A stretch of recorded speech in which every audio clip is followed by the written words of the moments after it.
Cybersecurity. Precisamos. Ailton Fateca, Ourinhos, é longe. Longe. Presidente Prudente, ainda mais longe. Gestão de TI, o Andrew. Muito bom. São João da Boa Vista, Vitória. Ciências Contábeis. A Tainara. Turma de Fatecanos. É assim que fala, Eric? Fatecanos? Muito bem. Fatec Jaú, região de Bauru. Douglas. Boa noite, Douglas. Muito bom, gente. Eu vou me apresentar rapidinho.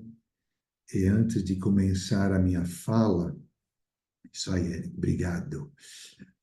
Jogos digitais, isso, esse é da turma do Rodrigo, né? Antes de começar a minha fala, a gente vai passar um pequeno vídeo, tá? Eu estou contando com a ajuda da Diana, que está me ajudando hoje nesse webinar. Então, me apresentando, eu sou o Felipe. Eric tomou muito cuidado em escrever o Felipe corretamente. Muito obrigado, porque eu, muitas vezes, né, Felipe com F-E, F-I. Então, é isso aí, Felipe com PH. Eu sou francês. E para aqueles que estão interessados em saber se eu sou francês da França, sim. Tá? Muitas vezes me perguntam se eu sou francês da França, por alguma razão. Não entendo por que me perguntam se está em francês de outro lado, mas nasci na França alguns anos atrás. Eu estou aqui no Brasil desde 2012, tá? E eu sou um profissional da área de compras, gestão de abastecimento, supply chain, e eu passo bastante tempo ajudando empresas em estabelecer, implementar estratégia relacionada com sustentabilidade, ESG, justamente nas práticas de compras e de supply chain, tá? Então, eu vou falar com vocês hoje sobre esse assunto, e a ideia é de passar para vocês algumas ideias que eu considero importantes, né? Então, o título do webinar são 10 coisas que vocês precisam saber. É óbvio que vocês precisam saber muito mais que essas 10 coisas. O que eu estou compartilhando com vocês são 10 coisas que eu considero que vocês deveriam saber e que deveriam interessar vocês e talvez cutucar um pouco vocês. Então, eu vejo, né, as áreas de atuação de alguns de vocês, tem temas para todos aqui hoje, tá? Eu tentei selecionar temas diversos, justamente para chamar um pouco a atenção e ver se alguns de vocês depois desejam se orientar mais para essa área de sustentabilidade ESG que precise de vocês, tá bom? Então, Dayana, se você quer passar o vídeo e depois começarei. A Simplicity é reconhecida mundialmente pela eficiência de suas soluções focadas no desenvolvimento e aprimoramento de estratégias de empregabilidade para instituições de ensino superior. Há mais de 20 anos conectando alunos e egressos com oportunidades de trabalho e desenvolvimento de carreira por meio de uma estratégia poderosa no crescimento sustentável das instituições de ensino. O Simplicity CSM tem um propósito essencial: viabilizar conexões entre instituições, alunos e empregadores. Conheça um pouco sobre como isso acontece.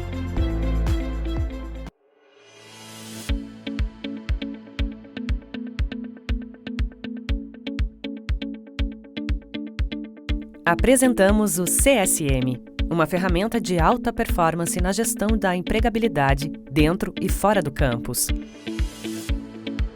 A tecnologia da Simplicity permite que alunos e egressos cadastrem seus currículos e se conectem com oportunidades e atividades de formação alinhadas aos seus objetivos de carreira.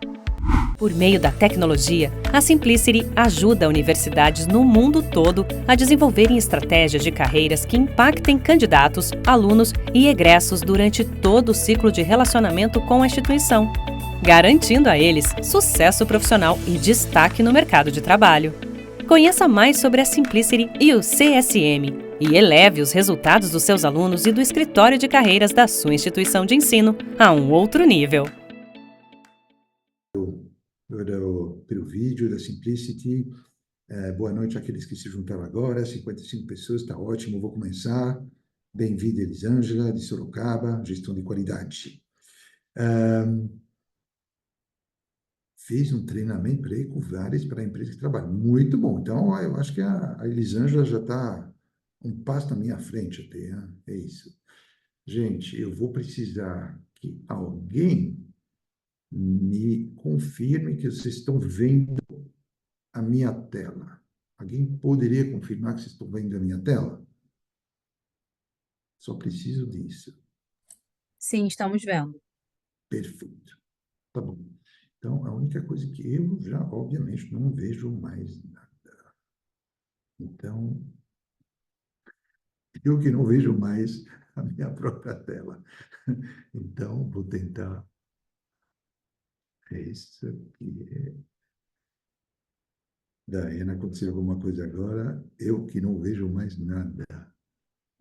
Agora eu vejo. Perfeito.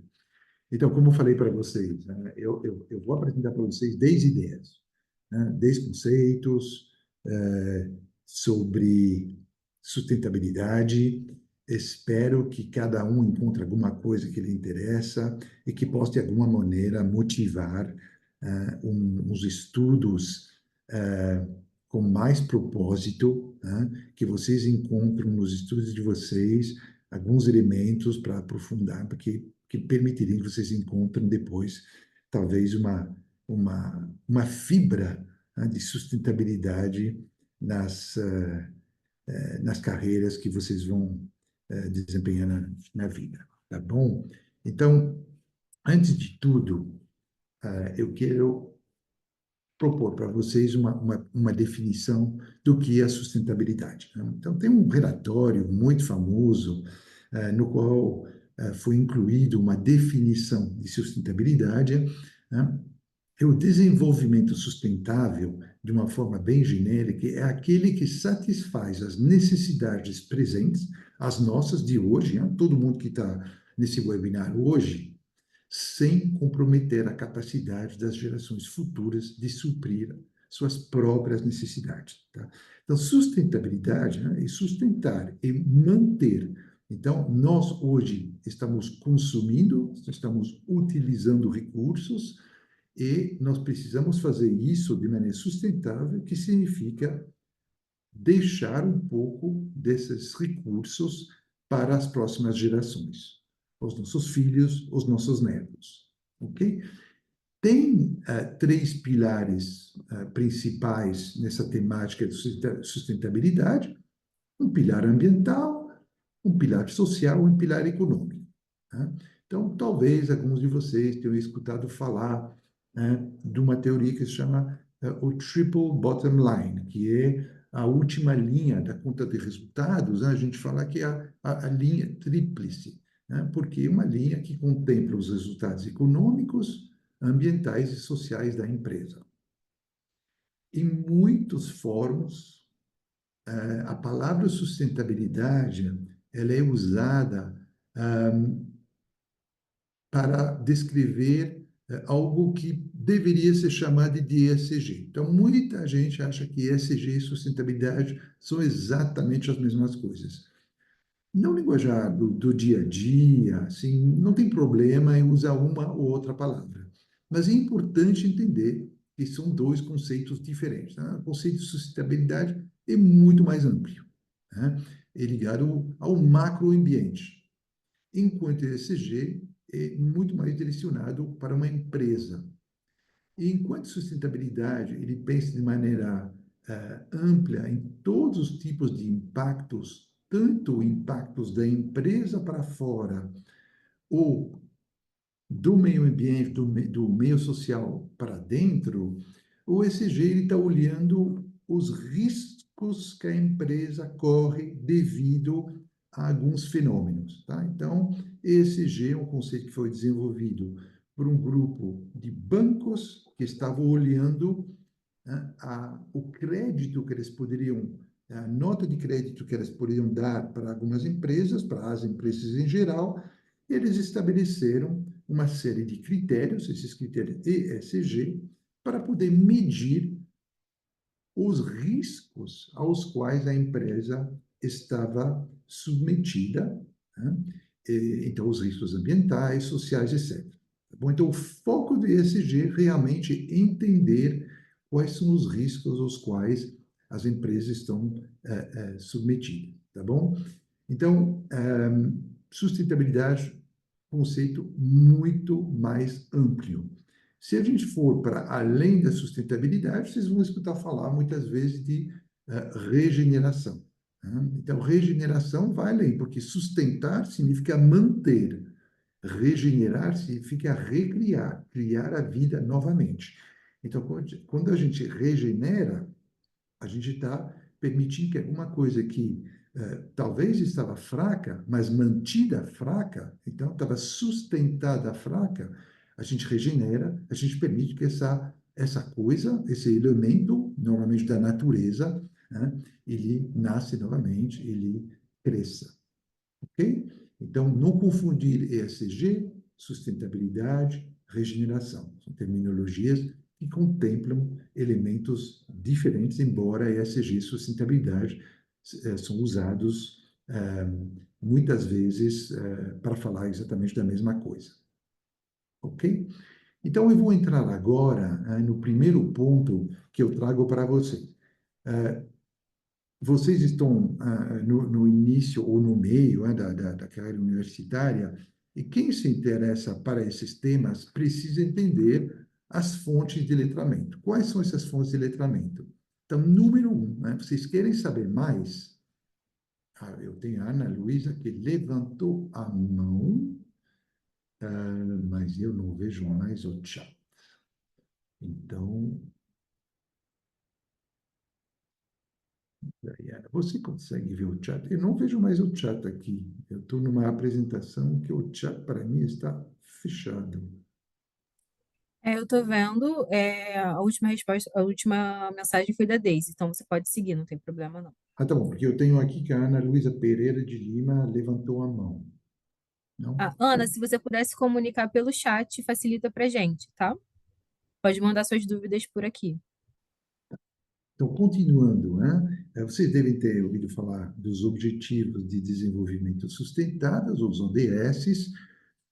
Vocês querem saber alguma coisa sobre sustentabilidade? Começam aí. Né? Então, vocês vão lá no Google, vocês vão onde for, no Safari, colocam lá ODS e procuram o que o Pacto Global e vocês vão aprender muita coisa sobre esse tema de sustentabilidade. Né? É um primeiro passo absolutamente fundamental para entender o que os governos e muitas instituições se comprometeram a fazer justamente para reduzir os impactos negativos da atividade humana e tentar produzir alguns impactos positivos relacionados com a atividade humana. A atividade humana contempla tanto as nossas atividades do dia a dia, as nossas, né, como pessoa física, como as atividades das pessoas jurídicas, as empresas, mas também qualquer um governo, uma instituição pública, etc, etc.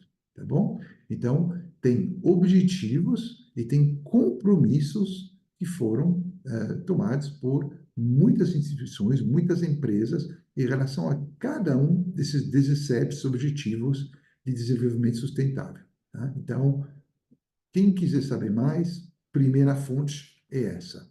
Segunda fonte, e aí a gente está indo para aqueles, talvez, que estudam ciências, o IPCC.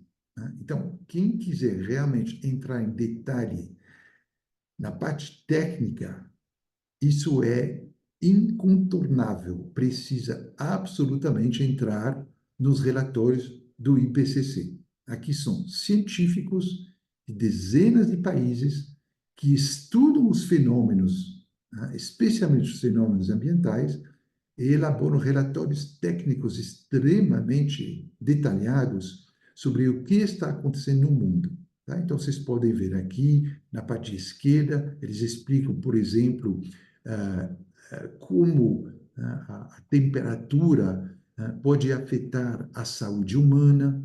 No meio, a gente está mostrando aqui como a temperatura no planeta está subindo, o que isso significa em termos de umidade nos solos, o que isso significa em termos de chuva.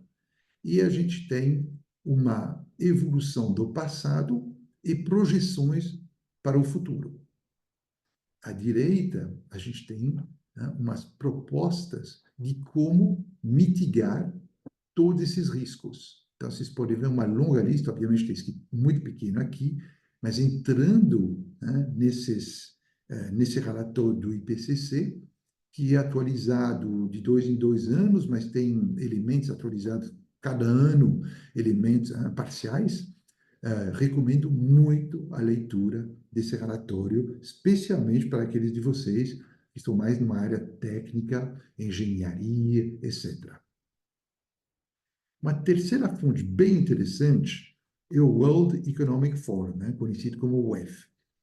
Tem muito conteúdo relevante relacionado com sustentabilidade, ESG, no site do World Economic Forum. E aqui eu trago para vocês alguma coisa que deveria preocupar todos vocês, porque imagino que vocês têm bastante anos a menos que eu. Eu tenho uma filha que está no 3º ano na faculdade, então vocês devem ter mais ou menos a idade da minha primeira de 3 filhos, e isso me preocupa quando eu penso nos meus filhos. Olha só, à esquerda vocês têm os riscos aos quais a humanidade está exposta nos próximos 2 anos, e como esses riscos estão evoluindo no longo prazo, olha 10 anos. Então, quando a gente olha 10 anos, as projeções mostram que os eventos de natureza,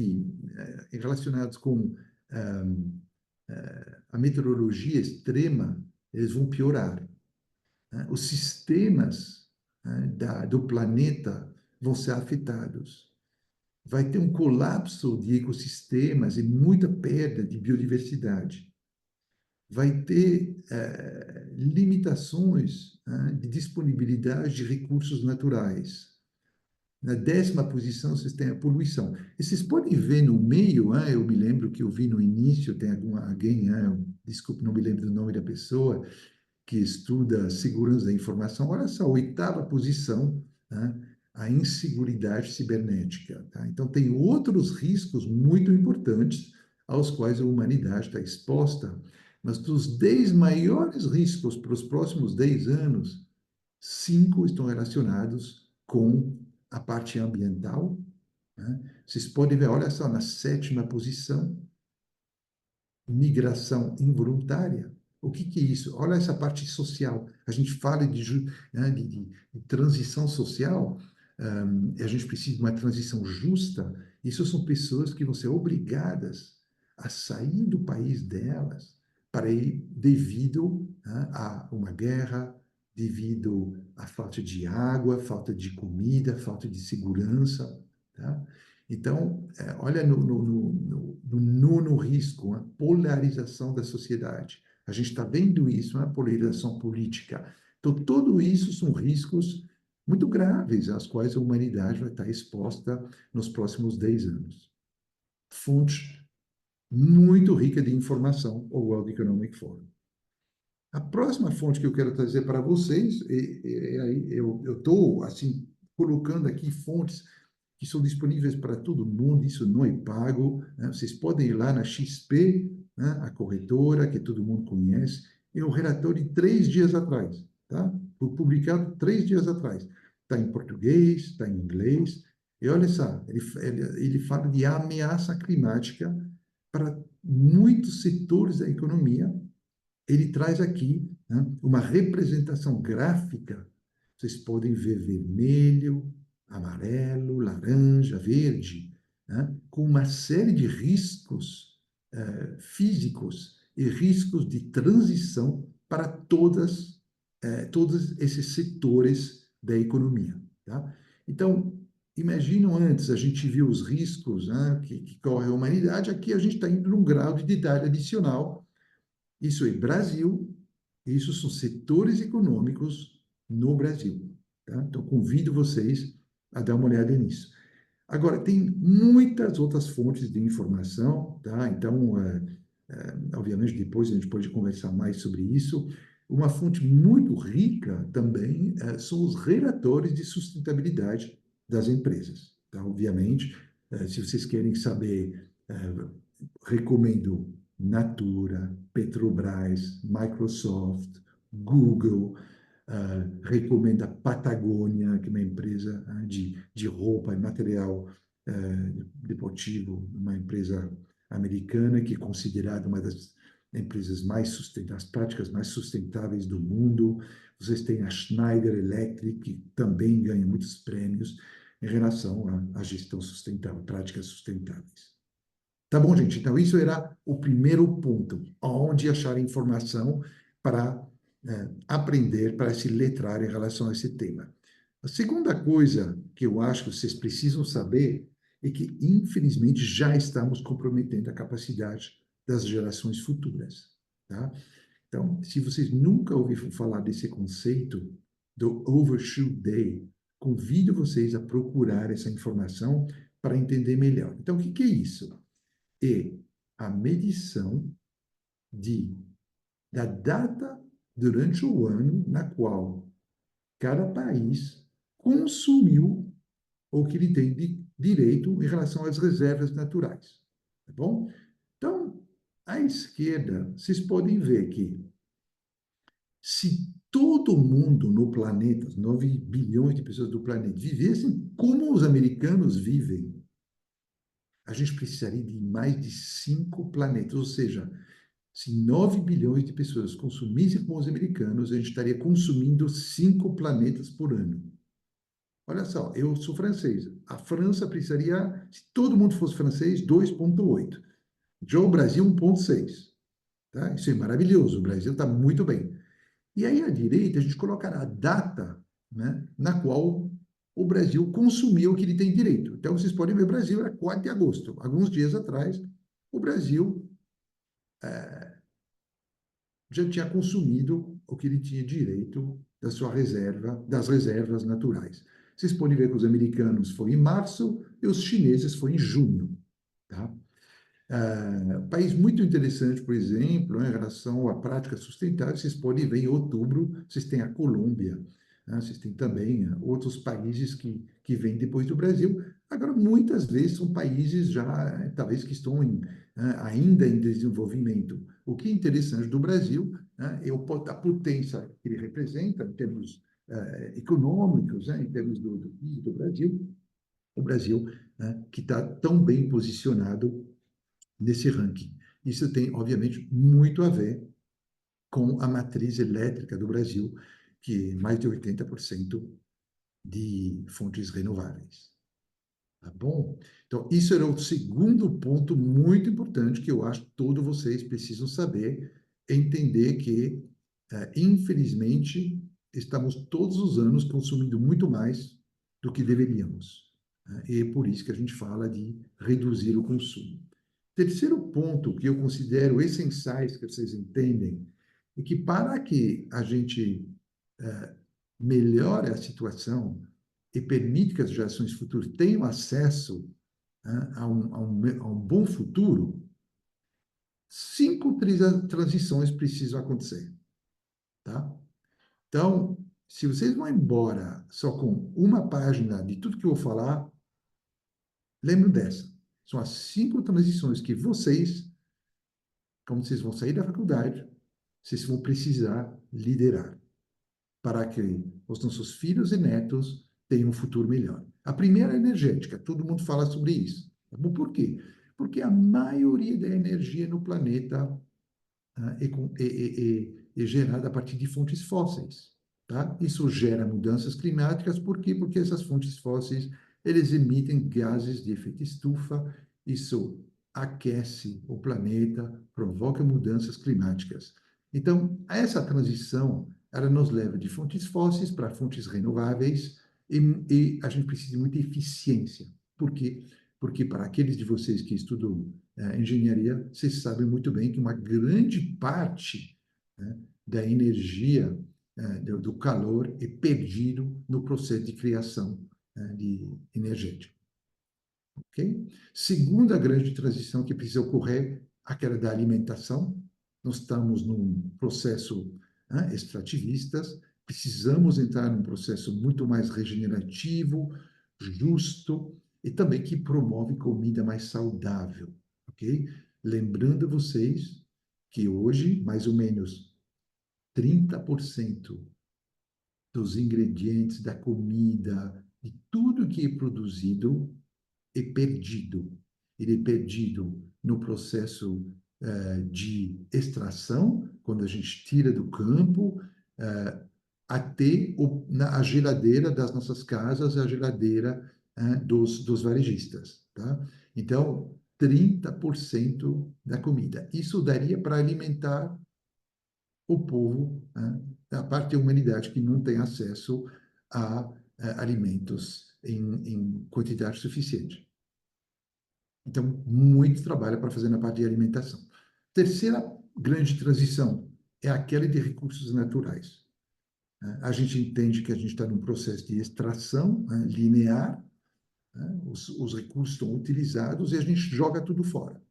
Tem muito desperdício nesse processo. Eu vi outro dia um número, só para vocês terem uma ideia, não tem o número do Brasil, mas tem o número da França, país do qual eu sou originário. Na França, se coloca à disposição da população o equivalente de 50 peças de roupa por ano para cada habitante da França. Quem compra 50 peças de roupa por ano? Certo? Então, não precisa de tanto, e a gente sabe, por exemplo, que a indústria de confecção é uma indústria que precisa realmente se transformar e se reinventar, e essa parte da circularidade, ela é essencial. Quarta transição, bem-estar. Nós estamos numa sociedade que promove a satisfação econômica individual. A gente precisa transformar isso para ir para uma prosperidade, uma saúde de grupo. É essencial que a gente entenda que sozinhos nós não iremos para lugar nenhum. Isso, essa visão atual, ela provoca as rixas, ela provoca a polarização. A gente precisa se unir para permitir que todo mundo tenha muito mais prosperidade, que não necessariamente se mede em termos econômicos. Se vocês perguntarem para muitos povos na África o que significa prosperidade para eles, como eles medem a prosperidade, eles vão falar pela quantidade de filhos que eles têm. Tá? Não tem nada a ver com dinheiro, com acesso a recursos. Eles se consideram prósperos quando eles têm muitos filhos. E a quinta transição fundamental que precisa acontecer é aquela social, onde a gente passa de uma sociedade dividida e que compete para uma sociedade que promove solidariedade e colaboração. A gente fala um pouco mais sobre isso depois. Então, gente, lembram desse slide, dessa página, vocês têm responsabilidade, tanto quanto eu, para permitir que essas transições aconteçam. Quarto ponto importante. As cadeias de valor precisam ser reinventadas. O que é uma cadeia de valor? É tudo desde o processo, o início do processo de extração de uma matéria-prima, a transformação dessa matéria-prima num produto, que seja comida, que seja um carro, um computador, embalagem, a distribuição desse produto para um centro de distribuição, um armazém, uma loja, as nossas casas, e depois o uso que a gente faz desse produto e o descarte que a gente dá para esse produto. Então, isso é uma cadeia de valor. E a gente mede os impactos sociais, ambientais e econômicos ao longo da cadeia de valor. E, infelizmente, as cadeias de valor, elas destroem valor ambiental e valor social. Então, para aqueles que entendem a parte de gases de efeito estufa, né, a gente mede escopos 1, 2 e 3. Então, escopo 1 é o que eu utilizo dentro, se eu tenho uma fábrica, uma empresa, dentro da minha usina. O que eu utilizo o que eu emito como gás de efeito estufa? Se eu tenho uma caldeira, por exemplo, dentro da minha usina. Isso é o escopo 1. Se eu compro energia, né, as emissões dessa fonte de energia é o escopo 2. Eu escopo 3 e tudo o resto. Todas as emissões oriundas de todo o processo de originação da matéria-prima, distribuição do produto que eu fabriquei e utilização do produto que eu fabriquei.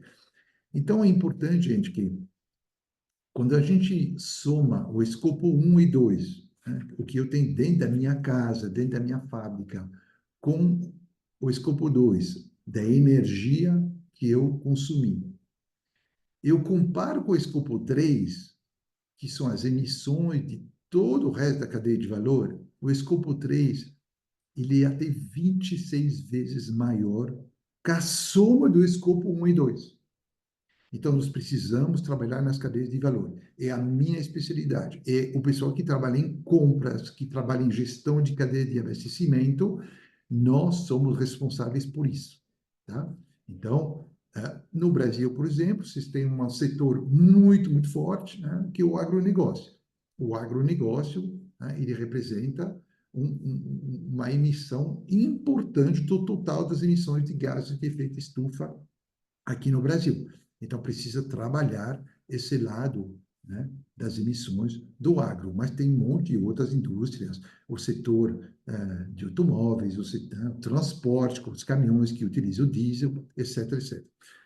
O segundo, né, que infelizmente é bastante conhecido, é a parte de desmatamento. O desmatamento, obviamente, né, ele traz uma série de impactos negativos, especialmente em relação, né, à ausência de captura de carbono, que isso acaba, né, participando, né, de mudanças climáticas. E a gente tem aqui, né, todas as indústrias que participam, né, do desmatamento, né, a nível mundial. E aqui no Brasil, obviamente, a gente infelizmente sabe que tem uma conexão muito forte com mineração, muito forte com soja, com agro e muita desse desmatamento aqui no Brasil, né, vocês sabem, um desmatamento ilegal. Terceira, terceiro elemento aqui é a água, né? Então a gente falou sobre isso nas cadeias de valor, uma utilização tremenda de água. A gente pode falar de muitas indústrias, eu trago aqui a indústria têxtil, né? A gente considera que a indústria têxtil ela acaba rejeitando mais de 20% de toda a água que a gente vai considerar poluída, né, no mundo vem dessa indústria. Né? Consome 93 trilhões de litros de água por ano. Tá bom? Da onde vem essa água? Tá bom? Essa água, em geral, né, grandes proporções, elas vêm das napas freáticas que estão no subsolo. Né? Obviamente, tem usinas de tratamento de água que são usadas e muitas indústrias têxteis, né, muitas fábricas, inclusive no Brasil, têm centros de tratamento de água, mas infelizmente é muito aquém da necessidade. E o quarto ponto aqui, o último ponto que eu coloco, é a parte de biodiversidade. Então, aqui vocês têm três curvas, uma curva cinza que mostra a, a, a continuação da perda de biodiversidade, continuamos como vamos, né? A linha amarela, se aumentamos os esforços, e a linha verde, se tudo que precisa fazer for feito.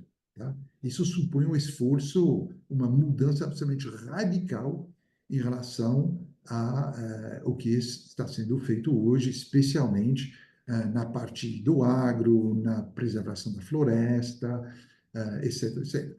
Então, muito trabalho nas cadeias de valor precisa acontecer para nós revertermos os impactos negativos, começar a provocar impactos positivos e passar de destruição, que é degenerar, passar a sustentar e regenerar depois. Eu mostrei aqui para vocês, eu falei do escopo 1, 2 e 3, então eu queria mostrar para vocês num gráfico de novo o que esses três escopos, é muito importante vocês entendem bem isso, porque muitas vezes a gente escuta falar de emissões de gases e a gente tenta calcular o que a gente chama do footprint, que é a pegada de gases de uma operação, de um produto. É bem importante entender o que cada elemento, o escopo 1, 2 e 3, de um produto, de um serviço, de um processo. Então, o que a gente precisa fazer nas cadeias de valor? A gente precisa olhar três coisas. Fazer três perguntas. O que compramos?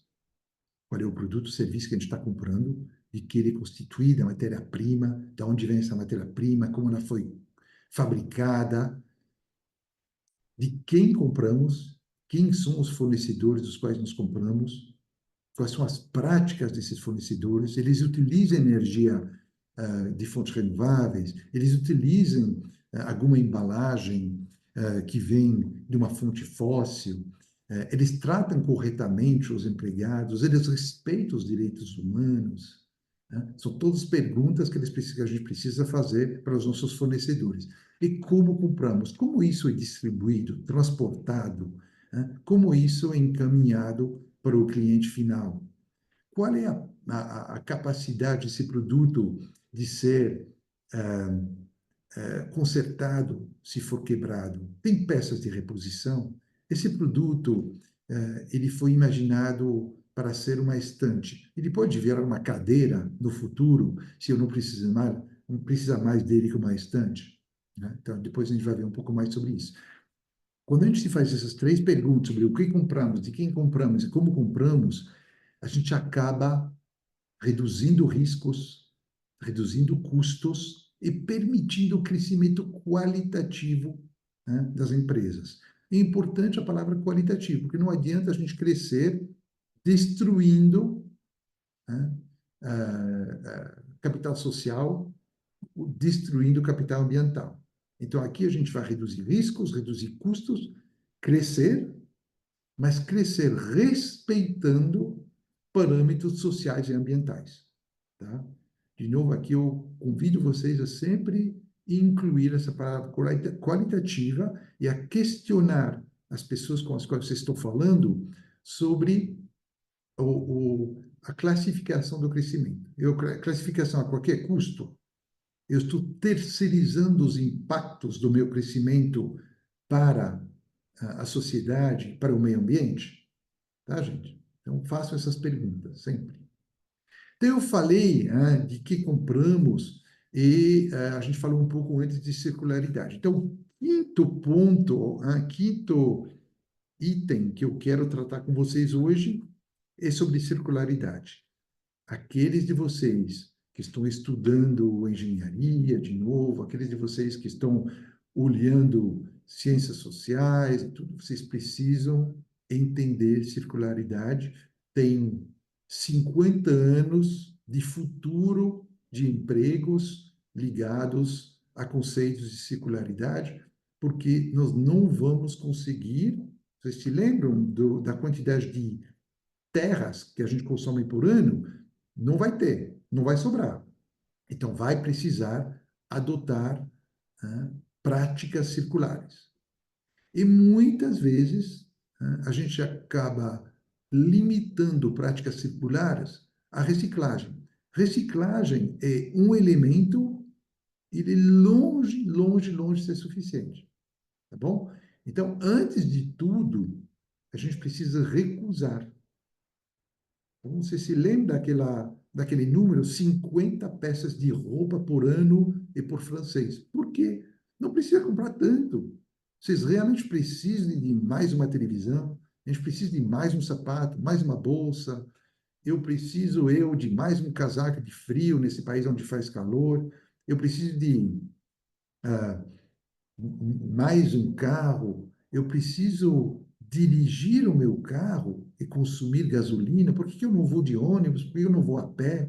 Então, isso é recusar, gente. Se perguntar se realmente a gente precisa de tanta coisa, né? Tem um debate muito importante atualmente, por exemplo, sobre a parte de têxtil, né, e de roupa, com um grande inimigo. Não estou citando que é o meu inimigo, mas tem o inimigo que está aparecendo na sociedade, né, que é uma empresa chinesa, cujo nome não vou citar, eu acho que muitos de vocês sabem do que eu estou falando, né, porque estão sendo questionadas práticas sociais e ambientais, né, nos processos de fabricação dos itens que eles vendem, né? E tudo isso vem de avião lá de muito longe. Então, a gente precisa se perguntar de novo se a gente precisa de tudo aquilo, mesmo que seja muito barato, tá bom? Então, recusar antes de tudo, e olhem só, é refletir. A gente precisa, vou falar um pouco sobre isso agora, mas é entender como nós já imaginamos produtos para o mundo circular no momento que a gente está desenhando, criando esses produtos. Tá bom, gente? Depois a gente vai reduzir, reutilizar essa parte que a gente falou antes de entender como podemos, em vez de jogar fora os itens que nós não queremos mais, a gente revende, a gente doa, a gente reconstrói, tá? Eu vou falar com vocês um pouco sobre isso. Então, o que que acontece? Quando a gente adota práticas circulares, a gente acaba tendo à esquerda aqui, né? Eu coloquei a mesma roda, né? Vocês podem identificar os mesmos recusar, reduzir, reutilizar na parte esquerda, e a gente acaba criando novos modelos de negócios, tá? Então, tem muita gente que está criando empresas que participam dessa economia circular, e os modelos de negócios, né, têm a ver com utilizar uma matéria-prima que ia ser jogada fora para criar energia, para fabricar bioinsumos. Tem muita gente que está recuperando recursos, né? Um produto descartado, e a gente acaba reutilizando alguma peça. Vocês devem ter visto empresas, por exemplo, que recuperam computadores para extrair do computador, alguns materiais, alguns metais preciosos, metais que a gente precisa, eles reconstroem, fabricam outra coisa. A gente pode estender a vida útil de um produto através de reparação, de upgrade, né? De novo, o brechó é nada mais que isso, a extensão da vida útil de um produto. A gente tem as plataformas de compartilhamento. Vocês sabem, a gente pode, né, obviamente, alugar produtos, a gente está mudando, né, o conceito de posse. A gente não precisa mais até a posse do produto, e se a gente tem, né, um produto como serviço. Né? A propriedade não é necessária, né? A gente tem acesso ao produto sem propriedade, né? Isso são conceitos econômicos que são muito importantes, né, para aqueles de vocês que estão estudando, por exemplo, ciências sociais, economia, gestão de empresas, administração de empresas. Então, mas também para vocês que estão estudando, por exemplo, engenharia, porque tem muitas oportunidades de novos negócios nessa economia circular que a gente precisa tanto. Eu trago para vocês dois exemplos, né? O IKEA, IKEA é uma empresa sueca, né, de móveis, né, que existe há muito tempo, e eles têm, vocês podem encontrar isso está na internet, eu baixei isso da internet, né? Eles são muito famosos para ter repensado o modelo de desenvolvimento dos produtos deles, já quando eles estão pensando numa mesa, eles estão pensando num armário, num móvel qualquer, eles já estão pensando no futuro desse produto. Como esse produto poderia ser reutilizado, poderia ser reciclado, poderia ser redesenhado. Então, por exemplo, eles estão olhando como um armário poderia virar uma mesa poderia virar uma cadeira, etc, etc.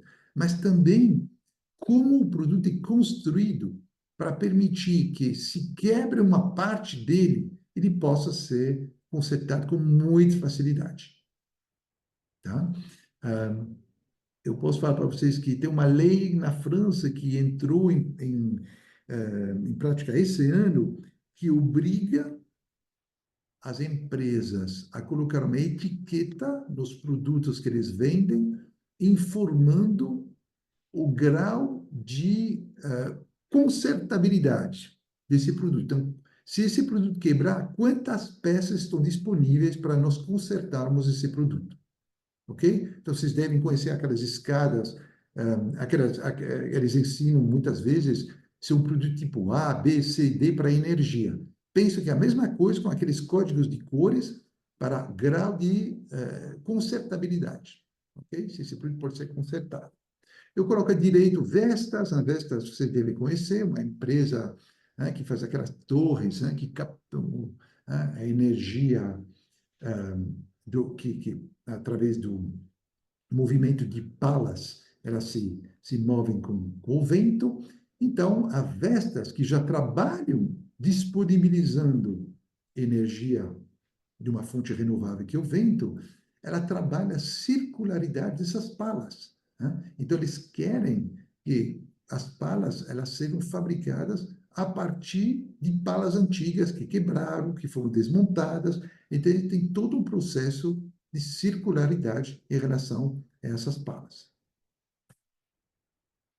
Próximo ponto que eu quero trazer para vocês, o sexto ponto que eu acho fundamental vocês entenderem, então, muitas conversas sobre diversidade, equidade e inclusão, especialmente no Brasil, que é fabuloso, né? Realmente precisamos trabalhar essa diversidade, essa equidade e inclusão, porque isso traz, entre outras coisas, para as empresas, criatividade. Escutar a voz de mais pessoas de origens diversas permite que a gente tenha uma criatividade muito maior.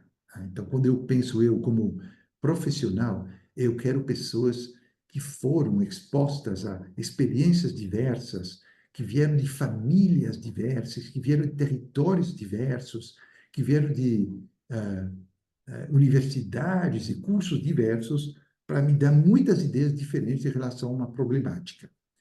Agora, a gente fala muito de diversidade, equidade e inclusão nas empresas em relação aos colaboradores. Então, a gente quer incluir pessoas que vêm de grupos minorizados. E isso é fabuloso, precisa disso. Mas isso, ao meu modo de ver, é a ponta do iceberg. A gente pode fazer muito, muito mais. A gente pode exigir, por exemplo, dos fornecedores dos quais a gente compra produto, que eles também têm uma política de inclusão, de equidade, inclusão, diversidade muito mais forte. A gente pode comprar de fornecedores em função da tipologia dos acionistas. Então, se a gente quer promover a prosperidade de um grupo minorizado, a gente pode procurar empresas cujos acionistas vêm desse grupo minorizado. A gente pode também dar preferência para uma tipologia de fornecedor, comprar de fornecedores em função do tamanho, se fornecedores muito pequenos, ou de uma localização geográfica. Por exemplo, a gente quer desenvolver os povos ribeirinhos, os povos indígenas originários de um local, por exemplo, a Amazônia, a gente compra de fornecedores de lá, em vez de comprar de um fornecedor de uma outra região que já é muito mais próspera economicamente. E aí a quarta tipologia de compra tem a ver com o propósito, o modelo de negócios. Isso é uma forma de compra que está se desenvolvendo bastante no Brasil, que a gente compra social, compra de impacto. E aqui a gente está defendendo uma causa, gente. Isso é fabuloso. Então, tem empresas, por exemplo, que vão ter colaboradores de um certo tipo. Então, por exemplo, tem empresas cujos colaboradores são moradores de rua. Eu conheço esse tipo de empresa. Tem empresas que querem ajudar um grupo que está numa situação de precariedade, um grupo que precisa de ajuda. Por exemplo, eu conheço uma empresa que só contrata pessoas neurodivergentes. Tá? Então, a gente pode orientar as nossas compras para empresas que estão trabalhando em prol de uma causa. Isso não tem a ver com quem está dentro dessa empresa, se essa empresa é alta, baixa, da Amazônia, de São Paulo, a cor da pele, o gênero dessa pessoa. Não tem nada a ver. Estamos falando aqui de um impacto que a gente quer criar na sociedade através dos produtos ou serviços que essa empresa vende. Então, eu realmente acredito que diversidade, equidade e inclusão pode ir muito além, né, de colaboradores dentro da empresa. O sétimo ponto que eu trago para vocês, dos 10 que eu trago hoje, isso talvez mais para o pessoal que estuda direito, então precisa entender o ambiente regulatório, né, no Brasil e fora. Aqui, bem importante saber que a Europa está sendo cada vez mais assertiva e rígida em relação às cadeias de abastecimento, como os produtos e serviços são fabricados, são fornecidos, tá? E não basta mais colocar isso no relatório. Não basta mais explicar num relatório bonito o que nós fazemos. Na Europa, agora, tem uma diretiva conhecida como CS3D, que tem a ver com devida diligência, por isso que o 3D, Diretiva sobre Devida Diligência, que exige que as empresas que têm um certo perfil não somente relatam os impactos negativos que elas provocam na sociedade e no meio ambiente, mas também que elas demonstram os compromissos para mitigar ou neutralizar esses impactos. E de um ano para o outro, as autoridades europeias, elas vão auditar, ver se esses compromissos estão sendo respeitados. Não respeitando, vai ter multas. Não respeitando, a gente vai pagar taxas, impostos. E muito importante para empresas brasileiras entenderem isso, porque muitas empresas brasileiras exportam para a Europa e vão ser submetidas a essa legislação. Então, gente que estuda direito, por favor, entende isso, mas também todo mundo que trabalha numa empresa que fabrica algo, que vende algo, que vai para a Europa, precisa entender esses aspectos regulatórios que estão sendo cada vez mais restringidos. Oitavo ponto, isso, gente de tecnologia. Olha só, quando eu olho Gartner, em cima à esquerda, é uma consultoria que traz aqui uma tendência em relação às plataformas de tecnologia que estão crescendo cada vez mais. Terceira posição, plataformas que oferecem soluções para desenvolver um futuro melhor. Então, olhem só. Número 1, a inteligência artificial. Todo mundo está escutando falar sobre isso. Inteligência artificial e toda a parte de segurança cibernética. Mas olha só, número 3, sustentabilidade. Então, para aquele pessoal que trabalha, que estuda sistemas, TI, segurança cibernética, inteligência artificial, a minha filha estuda isso, a minha filha faz ciência da computação. Vocês têm um futuro brilhante na frente de vocês, associando o que vocês estão estudando com sustentabilidade. Porque aqui não para. Que seja Big Data, inteligência artificial, blockchain, para transparência das cadeias de suprimentos, rastreabilidade, né? Entender como, de onde vem um produto, se vem de uma área de desmatamento, não, etc. A parte de Digital Twin, que é como replicar digitalmente um processo, né? Para entender riscos, logística, desenho de um produto, Big Data, ou também a parte de nuvem híbrida para compartilhar dados, para acelerar a colaboração entre as empresas. Gente, para aqueles de vocês que estão no mundo da tecnologia, vocês têm anos e anos de oportunidade na sua frente trabalhando com sustentabilidade. O nono ponto que eu trago para vocês é o fato que o Brasil é o país da vez, né? Eu escuto há anos e anos, quando eu estava na escola, na faculdade, que o Brasil era o país do futuro. O Brasil precisa ser o país do presente. Gente, vocês são brasileiros, né? Os meus filhos, eles são franco-brasileiros, eles têm uma oportunidade extraordinária de participar de uma transformação da humanidade vindo do Brasil, né? O Brasil, ele tem um perfil extraordinário de geração de eletricidade, ele tem uma biodiversidade, uma riqueza inigualável no mundo, ele tem essa capacidade de desenvolver o que a gente chama de sociobiodiversidade, que é a nossa capacidade de fortalecer tanto a parte social como a parte ambiental, né? Vocês devem ter escutado falar dos guardiões da floresta. Como que a gente vai fazer para pagar as pessoas que mantêm a floresta em pé?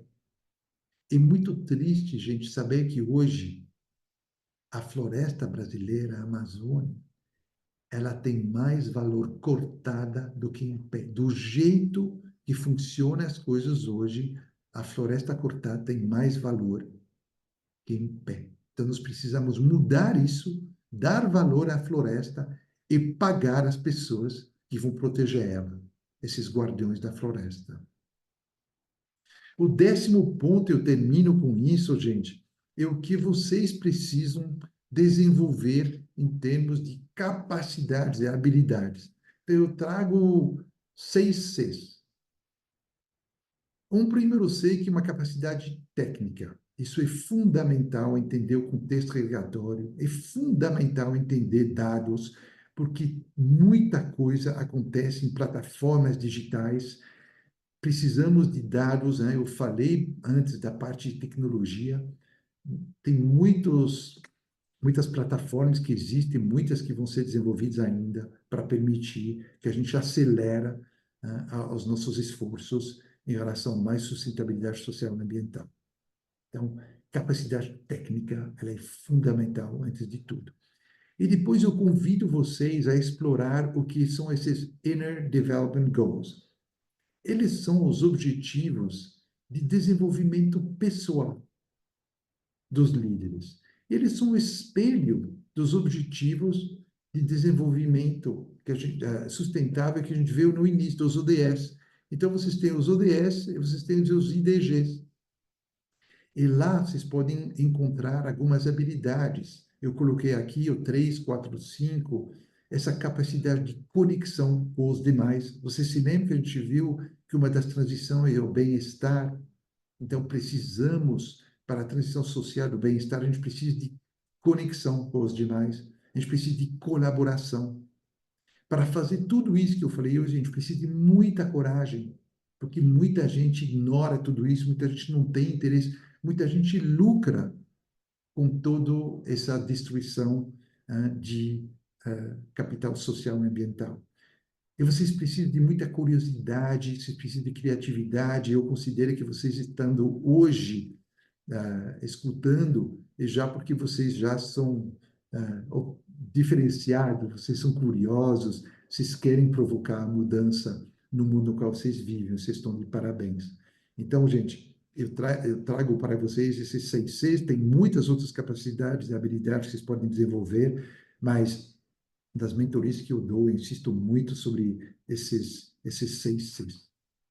Gente, eu termino com isso. Essas eram as 10 coisas que eu acho que vocês, como estudantes, precisam saber. Tem muitas outras coisas que vocês podem procurar, saber, entender sobre esses temas. Eu paro aqui de compartilhar. Eu vou, espero eu, voltar para isso aqui. Eu espero que vocês estão me vendo, talvez não estejam me vendo, então vou parar de compartilhar. Acho que devo ter parado. Gente, a gente tem mais uns 5 minutinhos, se vocês quiserem. Eu acho que a plataforma vai ficar online, sim. Depois, eu acho que isso foi gravado e nós vamos, com certeza, disponibilizar para vocês. Alguma pergunta? Alguém gostaria de saber alguma coisa? Eu estou vendo aqui, estou envolvido há 8 meses no projeto de ESG, grande empresa realizada por um banco, estive um projeto de sustentabilidade, também vou estar pagando super legal, obrigado, Vanessa, por compartilhar isso conosco. Quem mais? Quais são os incentivos que as empresas têm ao aderir? Então, super pergunta. Então, esses incentivos, eles têm tudo a ver com custo, com risco e com crescimento. As empresas que não entendem os riscos e as oportunidades que essa agenda representa, elas vão ficar para trás. Muitas empresas já entenderam que vai chegar um momento que as mudanças climáticas vão ter consequências terríveis. Por favor, pergunte para o pessoal do Rio Grande do Sul. Tá? Eu conheço várias empresas, né, que perderam fábricas inteiras. Os funcionários morreram. Então, se não fica claro o suficiente que tem riscos terríveis ligados com mudanças climáticas, tem riscos de reputação, né, que são importantes. Cada vez mais, consumidores estão decidindo como gastar o dinheiro em função desses parâmetros. Né? Oportunidade de criar produtos e serviços verdes. Né? Vocês podem saber, talvez, que a Unilever, né, ela tem uma gama de produtos, né, vamos chamar verdes. As vendas desses produtos crescem muito mais do que as vendas dos produtos das linhas tradicionais. Isso é verdade para todas as empresas, muitas empresas, né, todas não, muitas empresas que lançam produtos, né, com características, vamos dizer, verde. Então, tem realmente muitos incentivos para as empresas, tanto riscos, né, como incentivos. O que mais aqui? Estou tentando subir o... Pedagogia da energia ligada à futura presidente. Há muitos campos, com certeza. Silvia, super bom, super boa essa fala. Pedagogia da emergência. A gente tem que tomar cuidado para não ter medo, tá? Tem que estar atentos. Agora, a indústria do medo em relação a isso também vai congelar vocês. Então, não tenham medo. Estejam atentos. Eu convido vocês a ver duas coisas. Procure no Google, tem a fresca do clima, isso é um exercício que vocês podem fazer, a fresca do clima, e também tem um exercício que se chama The Week, a semana em inglês. São três, acho que são 3 vídeos, vocês veem o vídeo com um grupo de pessoas, depois vocês comentam entre vocês. Coisas muito legais para se letrar mais sobre esse tema. Obrigado, eu estou vendo Daisy, que é estudante de pedagogia, fabuloso ver isso, Daisy. Obrigado, Suelen, para seus comentários, seu feedback. Obrigado a todos que gostaram, que estão postando aqui. Quem fiscaliza se as empresas estão respeitando a agenda ESG? Quem fiscaliza? Então, antes de tudo, se é um tema regulatório, o Estado, as instâncias públicas, tem uma coisa no Brasil que se chama lista suja. Lista suja é uma lista muito muito perigosa de ver o seu nome aparecer lá. Está muito ligado com direitos humanos. Então, procura entender o que é a lista suja.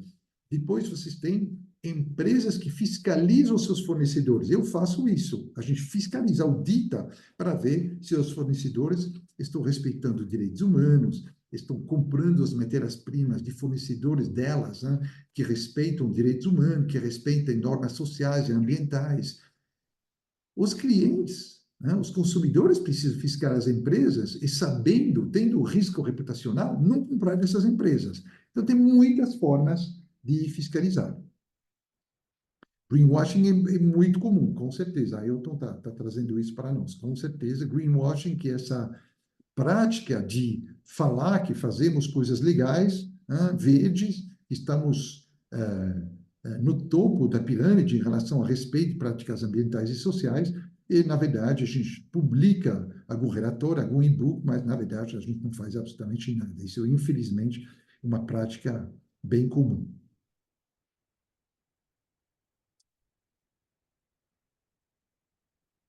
Gente, acho que é isso.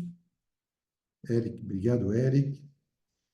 Vamos encerrando então por aqui. Vocês podem me encontrar no LinkedIn, se vocês quiserem. Eu estou no LinkedIn com Felipe de Grivel, do jeito que o meu nome está colocado aí.